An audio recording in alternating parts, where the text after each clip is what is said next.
यहाँ पे पहला प्रश्न है कि टोडलर एज में प्रतिदिन कितने कैलोरी की आवश्यकता होती है। सबसे पहले तो आप लोग कमेंट कीजिए कि टोडलर एज कितने को हम लोग बोलते हैं, कितने एज ग्रुप को हम लोग टोडलर बोलते हैं। ओके, तो टोडलर एज में प्रतिदिन कितने कैलोरी की आवश्यकता होती है। ओके, तो टोटल प्रतिदिन कैलोरी पूछ रहा है। ओके, तो कैलोरी कितनी आवश्यकता होगा, 900 से 1800 किलो कैलोरी, 200 से 400 किलो कैलोरी, 100 से 150 किलो कैलोरी, 15 से 300 किलो कैलोरी। राइट आंसर क्या है एक टोडलर के लिए माय डियर। एक टोडलर यहाँ पे आप लोग को बता दूं कि जो टोडलर होता है, टोडलर के लिए 1000 से लेकर 1500 किलो कैलोरी जो है महत्वपूर्ण होता है। सॉरी 15000 नहीं, 1500 किलो कैलोरी जो है टोडलर एज ग्रुप में काफ़ी महत्वपूर्ण होता है बच्चे के लिए। वयस्क के लिए बात किया जाए तो 2000 से लेकर 2500 जो है आपका इतना रेंज में है, तो ये जो है आपको सही माना जाता है। ठीक है, वयस्क के लिए। ओके, तो और टोडलर का एज कितना होता है आप लोग कमेंट करके बताइए। 1 से कितना जो है टोडलर का एज ग्रुप होता है आप लोग कमेंट कीजिए। दूसरा क्वेश्चन है, निम्न डेयरी प्रोडक्ट में से सबसे अधिक कैल्शियम किसमें पाया जाता है। मतलब ये सब डेयरी प्रोडक्ट है, सब जो है दूध से बनने वाला प्रोडक्ट है, लेकिन इसमें सबसे ज़्यादा कैल्शियम किसमें होता है। तो स्किमेड मिल्क में, कस्टर्ड में, आइसक्रीम में, योगर्ट में। ठीक है माय डियर, मैं आपको बता दूं, आप कितना भी दूध प्रोडक्ट लेते हैं ना, उसमें पनीर और दूध ऐसा प्रोडक्ट है जिसमें सबसे ज़्यादा जो है आपके कैल्शियम पाया जाता है। ठीक है, और प्रोडक्ट में फैट हो सकता है ज़्यादा हो, कार्बोहाइड्रेट जो है ज़्यादा हो, लेकिन कैल्शियम के बात कहेगा तो वह मिल्क और पनीर में सबसे ज़्यादा होता है। ओके, तो राइट आंसर अपना ऑप्शन है स्किमेड मिल्क। स्किमेड मिल्क का मतलब होता है कि वैसा दूध जिसमें से मक्खन और क्रीम जो है निकाल लिया जाता है और वह दूध जो है पानी के समान हो जाता है, वही स्किमेड मिल्क होता है। ओके, तीसरा क्वेश्चन है, इसेंशियल फैटी एसिड आवश्यक जो है वसा अम्ल का अच्छा स्रोत इनमें से कौन है। इसेंशियल फैटी एसिड इनमें से कौन है, देख लीजिए। Poultry fat, coconut oil, sunflower oil, peanut oil. My dear, मैं बता दूं, जो वनस्पति कोकोनट वगैरह है, वनस्पति जो आयल होता है वह काफ़ी इसेंशियल फैटी एसिड होता है, तो हमारा इसमें राइट आंसर सनफ्लावर आयल से जो फैट होगा वह इसेंशियल श्रेणी में आएगा। ओके, नेक्स्ट क्वेश्चन है 4 नंबर, मानव शरीर में फैट स्टोरेज होता है कहाँ पे। मानव शरीर में जो वसा का जो संग्रह होता है कहाँ पे होता है, कनेक्टिव टिश्यू में, स्केलेटल टिश्यू में, एडिपोज टिश्यू में, कैपिलरीज में। तो मानव शरीर में जो फैट का स्टोरेज होता है वह अपन किस में होता है, वह एडिपोज टिश्यू में जो है होता है। ओके, नेक्स्ट क्वेश्चन है, क्वेश्चन नंबर 5 है, वयस्क में, भारत में जो वयस्क है, एडल्ट है, एडल्ट पुरुषों के लिए प्रतिदिन प्रोटीन की आवश्यकता कितनी होती है। एक एडल्ट व्यक्ति है, उसको प्रतिदिन जो है प्रोटीन की आवश्यकता कितनी होती है, कितनी होती है। अब यहाँ पे देखिए पर केजी वेट के हिसाब से दिया है, पर केजी वेट के हिसाब से, तो आप गुना कर लीजिएगा कि एक दिन में एक व्यक्ति का अगर 60 केजी वजन है तो उसको कितना चाहिए, 50 केजी वजन है तो उसको कितना जो है ग्राम जो है चाहिए प्रोटीन। ओके, देखिए, तो 1 ग्राम पर केजी बॉडी वेट, 10 ग्राम पर केजी बॉडी वेट, 20 ग्राम पर केजी बॉडी वेट, 100 ग्राम पर केजी बॉडी वेट, यानी 1 केजी पर 1 ग्राम, 1 केजी पर 10 ग्राम, 1 केजी पर 20 ग्राम, 1 केजी पर 100 ग्राम। तो इसी हिसाब से यह 1 केजी पर है। तो अगर आप कोई व्यक्ति जो है 65 केजी का वजन वाला है, बॉडी वेट भार उसका 65 केजी है, तो उसका जो है प्रोटीन कितना आवश्यकता होगा प्रतिदिन, तो 65 केजी है, तो राइट आंसर इसका 1 ग्राम केजी होगा। ऑप्शन ए राइट ए होगा। ठीक है ना, तो 65 केजी वाला को प्रतिदिन 65 केजी चाहिए। ओके, इस हिसाब से गुना भाग लगा लीजिएगा।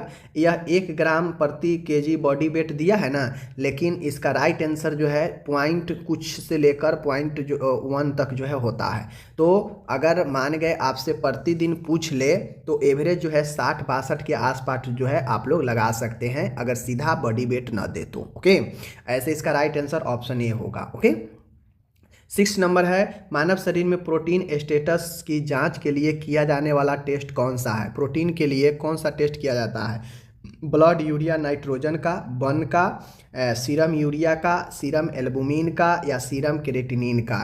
तो माय डियर, मैं बता दूं कि ब्लड यूरिया नाइट्रोजन, ये तो किडनी के टेस्ट में इस्तेमाल किया जाता है, यूरिया भी उसी के लिए होता है टेस्ट, और सीरम जो केराटिनिज होता है यह आपका जो है अलग का टेस्ट है। तो राइट आंसर अपना एल्बुमिन के टेस्ट से हम प्रोटीन का पता कर सकते हैं, ठीक है। तो option number C. Okay, next question यहाँ पे है 7 नंबर क्वेश्चन है, डायबिटिक वाले मरीज में हाइपोग्लाइसेमिया का लक्षण क्या होता है। मान के कोई डायबिटीज के मरीज है तो उसमें ग्लूकोज का लेवल अगर कम जाता है अचानक से तो उसमें क्या लक्षण होता है। घबराहट होगा, एनोरेक्सिया होगा, ब्रेडिकार्डिया होगा, इनमें से कोई नहीं। तो जो मरीज डायबिटिक है उसको हाइपोग्लाइसेमिया के लक्षण में ये होता है कि वह व्यक्ति काफ़ी जो है घबराने लगता है, बेचैन होने लगता है, ठीक है। तो ऑप्शन नंबर ए राइट है। आगे के क्वेश्चन है एकदम लॉजिकल कॉन्सेप्ट वाला क्वेश्चन है, चीज़ों को समझने वाला क्वेश्चन है। अगर आप देख लीजिएगा अदर भी लोग पढ़ाते हैं उनसे और यहाँ से कितना डिफरेंट मिलेगा क्वेश्चन। हर एक वीडियो में आपको अलग अलग क्वेश्चन मिलेगा। 8 क्वेश्चन है कि कौन से हार्मोन के अधिक उत्पादन से ग्लैक्टोरिया होता है। ग्लैक्टोरिया का मतलब होता है कि जो प्रोलैक्टिन हार्मोन होता है या फिर ACTH हार्मोन है, ग्रोथ हार्मोन है, या TSH हार्मोन है, इन हार्मोन में से किसके अधिक उत्पादन होने से ग्लैक्टोरिया होता है ये बताना है माय डियर। तो प्रोलैक्टिन हार्मोन एक ऐसा हार्मोन है जिसमें ग्लैक्टोरिया होता है। अत्यधिक जो है प्रोलैक्टिन हार्मोन जो है सीक्रेट होने से दूध जो है मिल्क जो है ज़्यादा बनने लगता है और यही ग्लैक्टोरिया होता है। ओके, तो ऑप्शन जो है अपना ऑप्शन नंबर ए राइट है। ओके, 9 नंबर का क्वेश्चन है, प्रोलैक्टिन सिक्रेशन ट्यूमर के पुरुष देखिए ग्लूक्टोरिया में होता यह है, मैं बता देता हूँ। जो ग्लैक्टोरिया होता है ना, इसमें जो प्यूट्रिट ग्लैंड होता है वहाँ पे नन कैंसर वाला, मतलब वो कैंसर वाला ट्यूमर नहीं होता है, किसी भी कारण से प्यूट्रिट ग्लैंड के पास में ट्यूमर हो जाता है जिसके कारण वहाँ से जो प्रोलैक्टिन हार्मोन होता है यह अनियंत्रित रूप से अधिक उत्पादन होने लगता है, समझ गए, जिसे ग्लैक्टोरिया बोलते हैं। आगे है यहाँ पे देख लीजिए, प्रोलैक्टिन सिक्रेशन यानी प्रोलैक्टिन के स्राव से ट्यूमर के पुरुषों रोगियों में पाए जाने वाला समान लक्षण क्या है। कह रहा है प्रोलैक्टिन सिक्रेटिंग ट्यूमर के पुरुषों रोगियों में पाए जाने वाला समान क्या है, यानी प्रोलैक्टिन हार्मोन जो सिक्रेट होता है ट्यूमर के कारण, तो उससे पुरुषों रोगियों में कौन सा जो है लक्षण पाया जाता है। ओके, ट्यूमर बनने से प्रोलैक्टिन सिक्रेट होता है, तो इस केस में पुरुष रोगियों में क्या होता है समान लक्षण। ओके, सुस्ती, थकान, कामेच्छा, सेक्सुअल डिजायर में कमी, हड्डी का प्रसार, आवाज़ का गहरा होना। तो देखिए जो ट्यूमर बनता है प्रोलैक्टिन में अत्यधिक सिक्रेशन होने का कारण ट्यूमर होता है प्यूट्रिट ग्लैंड के आसपास, तो यह ट्यूमर होने से प्रोलैक्टिन सिक्रेशन ज़्यादा होता है। तो पुरुषों में अगर प्रोलैक्टिन की मात्रा अगर बढ़ जाता है तो इससे पुरुषों की जो कामेच्छा होती है, सेक्सुअल समस्या जो है होता है, ठीक है, इसमें कमी आ जाती है। आगे बढ़ते हैं, 10वां क्वेश्चन है, हाइपोफाइसेक्टोमी का समान कॉम्प्लिकेशन क्या है। हाइपोफाइसेक्टोमी का मतलब होता है कि जो प्यूट्रिट ग्लैंड है उसको जो है निकालना सर्जरी के द्वारा। ओके, तो हाइपोफाइसेक्टोमी का समान कॉम्प्लिकेशन क्या होता है, एक्रोमेगली, कुशिंग सिंड्रोम, मधुमेह, मेलिटस, हाइपोप्यूटरिज्म, ठीक है। तो हाइपोफाइसेक्टोमी का कॉम्प्लिकेशन ये होता है hypopituitarism. Hypopituitarism is the complication of hypophysectomy. Okay, याद रखिएगा। 11 क्वेश्चन है, कुशिंग डिजीज का लक्षण क्या है। कुशिंग सिंड्रोम होता है, आप लोग को पता होगा कि चेहरा का पुफिनेस हो जाता है, समझ गए ना। तो कुशिंग डिजीज का लक्षण क्या होता है, वजन कम होना, पतली नाजुक त्वचा होना, हाइपोटेंशन, पेट का समस्या। तो कुशिंग डिजीज का एक महत्वपूर्ण लक्षण त्वचा से संबंधित रोग हो जाता है, तो पतली और नाजुक त्वचा is the right answer. Okay, आगे है 12 नंबर का क्वेश्चन है कि स्त्री में देख लीजिए पेरीमेनोपॉजल या मेनोपॉजल सिंड्रोम में निम्न हार्मोन की कमी हो जाती है। आप पहले ये समझिए मेनोपॉज क्या होता है, पेरीमेनोपॉजल क्या होता है। मेनोपॉज वो होता है जहाँ पे एक समय पूरा हो जाता है महिला का 45 से 50 वर्ष का, उस अवस्था में वह जो है मासिक धर्म वहाँ पे बंद हो जाता है, तो वो मेनोपॉज होता है। पेरीमेनोपॉजल का मतलब होता है कि समय से पहले जो है मेनोपॉज का स्थिति आ जाना, यानी इसका लिए जो समय बनाया गया है वह लगभग 45 से 55 साल बनाया गया है। इस बीच में एक महिला में समय के साथ जो है ये आ जाता है, जिसमें रजनों जो मेंसेज होता है वो बंद हो जाता है, जिसके बाद बच्चा जन्म देना भी महिला बंद कर देती है, गर्भ रखना, ठीक है। लेकिन ये पेरीमेनोपॉजल का मतलब होता है कि इस समय से पहले ही अगर किसी में मासिक धर्म आना बंद हो जाए तो वो पेरीमेनोपॉजल होता है। और इसमें होता ये है किस हार्मोन की कमी से समस्या होता है। तो देखिए, जब एज के साथ महिला आगे की तरफ बढ़ती है तो उसका जो ओवरी है जो सीक्रेट करता है हार्मोन को, ठीक है ना, तो वो क्या करता है कि धीरे धीरे उस हार्मोन में अनियमितता आ जाता है, कमी आ जाता है, जिसके कारण मासिक धर्म जो है बंद होने लगता है महिला का। ओके, तो वह कौन से हार्मोन होता है? Progesterone, oestrogen, prolactin hormone and oxytocin hormone. कौन हार्मोन है जो महिला के मासिक स्राव में महत्वपूर्ण भूमिका निभाता है? ठीक है, तो देखिए, भूमिका तो दोनों गर्भ में निभाता है, गर्भ के लिए दोनों महत्वपूर्ण होता है, बट अगर आपसे पेरीमेनोपॉजल अगर पूछ देगा तो oestrogen is the right answer. ठीक है, एस्ट्रोजन। ओके, याद रखिएगा। ठीक है, आगे बढ़ते हैं।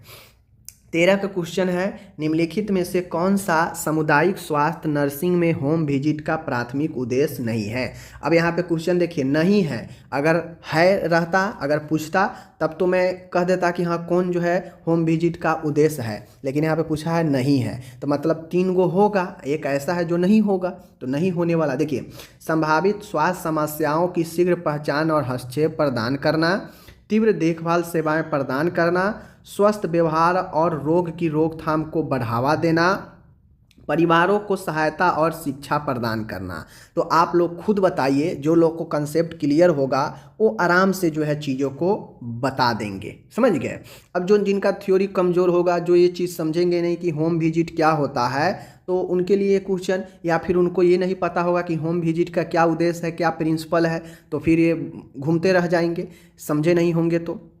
लेकिन ये चारों ऑप्शन जो है आपके होम विजिट से रिलेटेड जो है दिए गए हैं, इनमें से एक ऐसे ऑप्शन है जो नहीं है, इसका उद्देश्य लक्ष्य नहीं है होम विजिट का। देखिए, संभावित स्वास्थ्य समस्याओं की शीघ्र पहचान और हस्तक्षेप करना, इंटरवेंशन करना। तो ये बातें सही है कि कोई भी स्वास्थ्य समस्या है उसको पहचान करना, उसका हस्तक्षेप करना, होम विजिट के माध्यम से सामुदायिक स्वास्थ्य नर्स से जो है ये काम करती है, तो ये बातें सही है। तीव्र देखभाल जो है सेवाएं प्रदान करना, तो कभी भी ये कहा जाता है कि नर्स को तेज़ी से काम हड़बड़ करके नहीं करना चाहिए, तो ये अपन गलत हो जाएगा। ओके, उसके बाद देखिए, स्वस्थ व्यवहार और रोग की रोकथाम को बढ़ावा देना, यानी लोगों में स्वस्थ व्यवहार और रोग की रोकथाम को बढ़ावा देना, ये भी बातें सही है, नर्स के द्वारा किया जाता है होम विजिट में। परिवारों को सहायता करना, शिक्षा प्रदान करना, ये भी बातें सही है। तो ये सही है, तो अपन गलत हो गया, तो ये ऑप्शन नंबर बी राइट है। ये सब समझने वाला क्वेश्चन है। आगे पढ़ते हैं। देखिए, क्वेश्चन क्या कह रहा है, हेपेटाइटिस सी के संचरण को रोकने में कौन सा हस्तक्षेप सबसे प्रभावी है? कहने का मतलब है कि हेपेटाइटिस सी के फैलने को रोकने में कौन सा हस्तक्षेप यानी किया गया काम सबसे प्रभावित होगा, समझ गए। ये पूछ रहा है, हेपेटाइटिस सी टीकाकरण, उच्च जोखिम वाली आबादी के लिए एंटीवायरल प्रोफिलैक्सिस, समान आबादी में नियमित लीवर का जो है कार्यान्वयन परीक्षण, ब्लड ट्रांसफ्यूजन के सुरक्षित अभ्यास और ड्रग उपयोगकर्ता के लिए हानि कम करने की रणनीति। तो माय डियर, राइट आंसर जो होगा आपको पता है कि हेपेटाइटिस सी जो है फैलता है। देखिए, यहाँ पे क्या कह रहा है, हेपेटाइटिस सी के संचरण यानी कम्युनिकेशन यानी फैलने से रोकने में कौन जो है किया गया काम सबसे प्रभावी होगा। तो माय डियर, हेपेटाइटिस सी का टीकाकरण, मान गए टीकाकरण दे देंगे, ठीक है, टीकाकरण दे दिए, लेकिन किसी संक्रमित व्यक्ति का ब्लड ट्रांसफ्यूजन वह टीका जो ले चुका है उसको कर देंगे, तो क्या वो टीका उसके लिए प्रभावी रहेगा? नहीं रहेगा। तो ये कोई महत्वपूर्ण नहीं हुआ, समझ गए। उच्च जोखिम वाले आबादियों के लिए एंटीवायरल प्रोफिलैक्सिस चलाना। अब ऐसा नहीं है कि जिस आबादी में जोखिम ज़्यादा है वहाँ पे हम एंटीवायरल प्रोफिलैक्स चलाएंगे तो एक को देंगे तो सबके ठीक हो जाएगा, ये भी प्रभावी जो है काम किया गया नहीं है, लेकिन ब्लड ट्रांसफ्यूजन के सुरक्षित अभ्यास और ड्रग उपयोगकर्ता के लिए हानि कम करने की रणनीति, यानी कहने का मतलब है कि ब्लड सुरक्षित तरीके से चढ़ाने के लिए अगर अभ्यास किया जाएगा, उसमें बताया जाएगा कि किसी संक्रमित व्यक्ति का ब्लड किसी स्वच्छ व्यक्ति में नहीं डालना है, तो ये बातें बिल्कुल जो है अपना सही हो जाएगा। ओके, तो ऑप्शन नंबर डी हमारा सबसे प्रभावी होगा। 15 क्वेश्चन है, एक बच्चे द्वारा वृत्त की नकल कितने औसतन आयु में कर लिया जाता है? तो एक बच्चा जब एज आगे बढ़ता है धीरे धीरे, तो देखिएगा उसको जब पढ़ाने लगिएगा तो लगभग जब वो 4 वर्ष, 2 वर्ष, 3 वर्ष, 5 वर्ष, बच्चा जब लगभग 3 वर्ष का हो जाता है तो जाके वह एक अच्छे से वृत्त का रचना जो है वो करने लगता है, नकल करने लगता है। ओके, नेक्स्ट क्वेश्चन है 16 नंबर, दांतों के नियमित सफाई और फ्लॉसिंग सहित दांतों की स्वच्छता का महत्वपूर्ण है। क्यों महत्वपूर्ण है? दांतों का सफाई और फ्लॉसिंग सहित अन्य जो साफ सफाई स्वच्छता है दांतों का, वह क्यों महत्वपूर्ण है? यह दांतों को तेज करने में मदद करता है, इसका कोई मतलब नहीं है।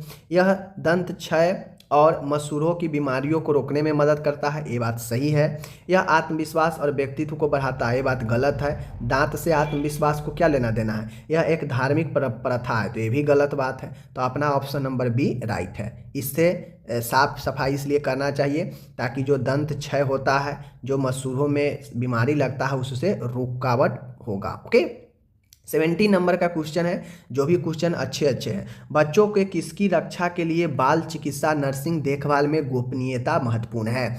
कह रहा है कि बच्चों के किसकी रक्षा के लिए जो पीडियाट्रिक नर्सिंग केयर है उसमें गोपनीयता यानी सीक्रेट महत्वपूर्ण है। किस देखभाल में? सभी निर्णय लेने की प्रक्रिया में भाग लेने का अधिकार, वयस्क चिकित्सा देखभाल सेवाओं तक पहुंच का अधिकार, सभी चिकित्सा उपचारों को अस्वीकार करने की स्वतंत्रता, उनकी व्यक्तिगत जानकारी की गोपनीयता और सुरक्षा का अधिकार। देखिए महत्वपूर्ण है माय डियर, आप खुद समझिए यहाँ पे कि बच्चा है, ठीक है, बच्चा की रक्षा के लिए बाल चिकित्सा नर्सिंग देखभाल में गोपनीयता महत्वपूर्ण है। तो गोपनीयता सबसे महत्वपूर्ण कब देखा जाता है? गोपनीयता, निजता, ये सब जो व्यक्तिगत जानकारी होती है, जो सुरक्षा होती है, इन सब में गोपनीयता का विशेष ध्यान रखा जाता है। तो अपन right answer option number D होगा। 18 नंबर क्वेश्चन है, अचानक, गंभीर और लगातार पेट दर्द से पीड़ित महिला को निम्न में से किसका अनुभव हो सकता है? एक महिला है जिसको अचानक से गंभीर और लगातार पेट दर्द कर रहा है, तो उस महिला में क्या अनुभव किया जा सकता है? क्या गर्भाशय फटने का, रेप्चर ऑफ यूट्रस, मूत्र पथ में संक्रमण होने का, ब्रेस्ट हिंकस संकुचन का, समान संक्रमण चरण का? देखिए जब महिला में अचानक महिला में जो है गंभीर दर्द पेट करे और अचानक जो है दर्द होने लगे, तो हम लोग ये मान सकते हैं कि महिला की यूट्रस में कहीं ना कहीं कोई समस्या है और वो गर्भाशय फटने को बता सकता है। Okay, option number A. आगे हम लोग यहाँ पे बढ़ते हैं। 90 नंबर क्वेश्चन है, बालों की स्वच्छता का महत्व निम्न में से किसकी क्षमता में निहित है? कहने का मतलब है कि जो बालों की स्वच्छता है उसका महत्व निम्न में से किसकी क्षमता के अंदर आता है? खोपड़ी के संक्रमण के जोखिम को कम करने और खोपड़ी के समग्र स्वास्थ्य को बढ़ावा देने। क्या ये बालों के स्वच्छता से संबंधित है? सिर के संवेदनशील हिस्सों को सुरक्षित रखने में, शारीरिक बनावट को प्रभावित करने में, सामाजिक मानदंडों को सख्ती से पालन करने में। तो आप बताइए इसमें बालों की स्वच्छता किससे संबंधित है? हमसे ये पूछ रहा है। तो देखिए बालों की जो स्वच्छता है वह किसके लिए महत्वपूर्ण है? सामाजिक मानदंडों की सख्ती के पालन के लिए। ऐसा कोई बात नहीं है, जिसको मन होगा करता है, जिसको मन नहीं करेगा तो सख्ती से पालन की क्या बात है? बाल शारीरिक बनावट को प्रभावित करता है? नहीं, गलत, ठीक है। सिर के संवेदनशील हिस्सों को सुरक्षा, ऐसा बात नहीं है कि हम बाल सिर्फ इसीलिए स्वच्छ रखते हैं कि जिस भाग में हमें ज़्यादा सेंसिटिविटी है ब्रेन का, सिर्फ उसी भाग को ख्याल रखते हैं। नहीं, हम तो बाल को ख्याल रखते हैं पूरे बाल को सही रखने के लिए। तो ये अपन गलत हो गया, ठीक है। तो राइट आंसर जो बच गया वही राइट हो गया। ओके, 20 नंबर का क्वेश्चन है, अच्छा क्वेश्चन है, बहुत बढ़िया क्वेश्चन है। परिवार नियोजन के लिए राष्ट्रीय कार्यक्रम के लक्ष्य क्या है? सब पूछे गए हैं एग्जाम में। देखिए परिवार नियोजन के लिए राष्ट्रीय कार्यक्रम के क्या लक्ष्य हैं? ये कार्यक्रम का क्या लक्ष्य होता है फैमिली प्लानिंग के लिए? प्रजनन स्वास्थ्य, बाल मृत्यु दर और रुग्णता, जनसंख्या स्थिरीकरण। तो हम लोग परिवार नियोजन इसीलिए न करते हैं कि प्रजनन स्वास्थ्य, रिप्रोडक्टिव हेल्थ, बाल मृत्यु दर और बीमारी को कम करना, जनसंख्या को स्थिर करना। तो क्या होगा, आप लोग खुद जो है इसका आंसर जो है कमेंट करके आप लोग बता सकते हैं, खुद जो है बता सकते हैं। तो राइट आंसर क्या होगा, राइट आंसर देखिए केवल 1 और 2 सही है, यानी केवल 1 और 2 सही है। क्या ये सही है? 1 2 3 सही है, यानी ए भी तीनों सही है। केवल 1 और 3 सही है, यानी केवल 1 और ये 3 सही है। या केवल 2 और 3 सही है, यानी ए और ए सही है। क्या इसमें सही है? तो देखिए परिवार नियोजन के लिए राष्ट्रीय कार्यक्रम का लक्ष्य यही है कि भाई इसमें प्रजनन स्वास्थ्य का भी देखभाल हो, बाल मृत्यु दर और रुग्णता को भी देखभाल हो और जनसंख्या का भी स्थिरीकरण किया जा सके। तो इसका लक्ष्य यही है, तो इसलिए ऑप्शन बी राइट होगा, 1 2 3 तीनों। ठीक है।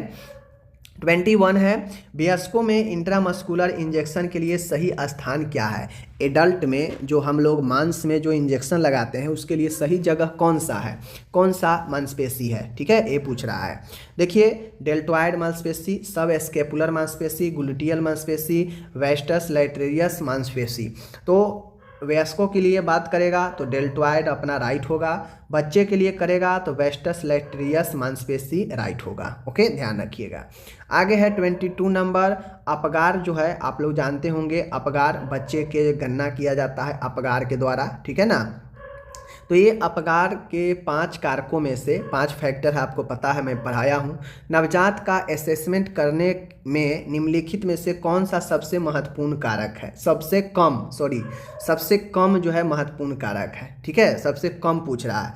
तो 4 में देखिए मांसपेशीय तन्यता, समझ गए ना। उसके बाद श्वसन प्रयास, शारीरिक रंग, हृदय दर।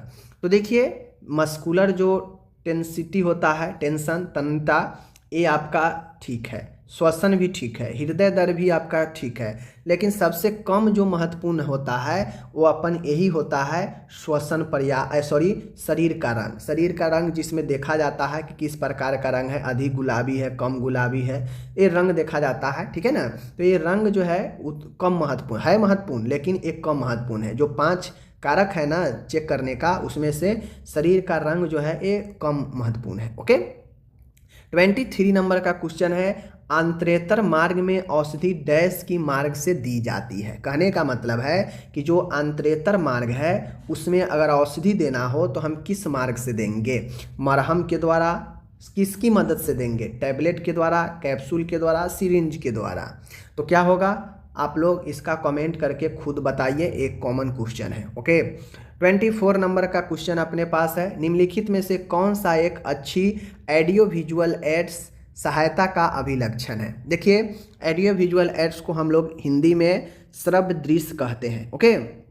तो हमसे पूछ रहा है निम्न में से कौन सा एक अच्छी यानी गुड ऑडियो विजुअल सहायता का अभिलक्षण है, यानी लक्षण है। ठीक है। सार्थक तथा उद्देश्यपूर्ण होना, महंगा होना, सभी शिक्षार्थियों का मानसिक स्तर समान होना, संकर होना। देखिए तो अच्छी श्रव्य दृश्य सहायता का लक्षण ये है, संकर होना गलत, सभी शिक्षार्थियों का मानसिक स्तर समान होना ये गलत है, सबका एक समान कैसे हो जाएगा, इससे कोई मतलब नहीं है। महंगा होना ये भी गलत, सार्थक तथा उद्देश्यपूर्ण होना ऑप्शन नंबर ए राइट होगा। ठीक है, ऑप्शन नंबर ए राइट होगा। ऑडियो विजुअल एड्स यह स्वास्थ्य शिक्षा में प्रयुक्त होने वाला एक महत्वपूर्ण संसाधन होता है जिसमें ऑडियो के साथ में विजुअल होता है, यानी सुन भी सकते हैं और देख भी सकते हैं, जैसे टेलीविज़न उसमें देखते भी है और स्पीकर भी रहता है, सुनते भी हैं। तो यह एक अच्छी साधन है जो एक सार्थक और उद्देश्यपूर्ण होता है। समझ गए। 25 नंबर भी एक अच्छा क्वेश्चन है, आप लोग यहाँ पे देख सकते हैं। अच्छा क्वेश्चन कैसे है, निम्नलिखित में से कौन सा कार्य उपकेंद्र की रिपोर्ट के अंतर्गत है? उपकेंद्र यानी सब सेंटर के अंतर्गत है। कौन सा कार्य? इम्यूनाइजेशन कार्य, टीकाकरण कार्य, गृह दौरा यानी होम विजिट करना। क्या ये दोनों कार्य उपकेंद्र के माध्यम से किया जाता है? ना ही एक ना ही दो, केवल 2, 1 और 2 दोनों, और केवल 1। कौन सा ऑप्शन इसमें राइट है बताना है। तो हमारे हिसाब से अगर आप देखिएगा तो उपकेंद्र पर सब सेंटर के माध्यम से टीकाकरण कार्य भी किया जाता है और होम विजिट भी जो है घर घर जाकर किया जाता है। इसलिए हमारे नज़र में ऑप्शन नंबर सी राइट है, 1 और दोनों। ठीक है, ये सब क्वेश्चन पूछे गए हैं। नेक्स्ट है किस प्रकार की उपकला, किस प्रकार के जो मतलब कहा जाए टिश्यू यानी उपकला योनि को रेखाबद्ध करती है, यानी योनि को जो है घेरती है, किस प्रकार का टिश्यू?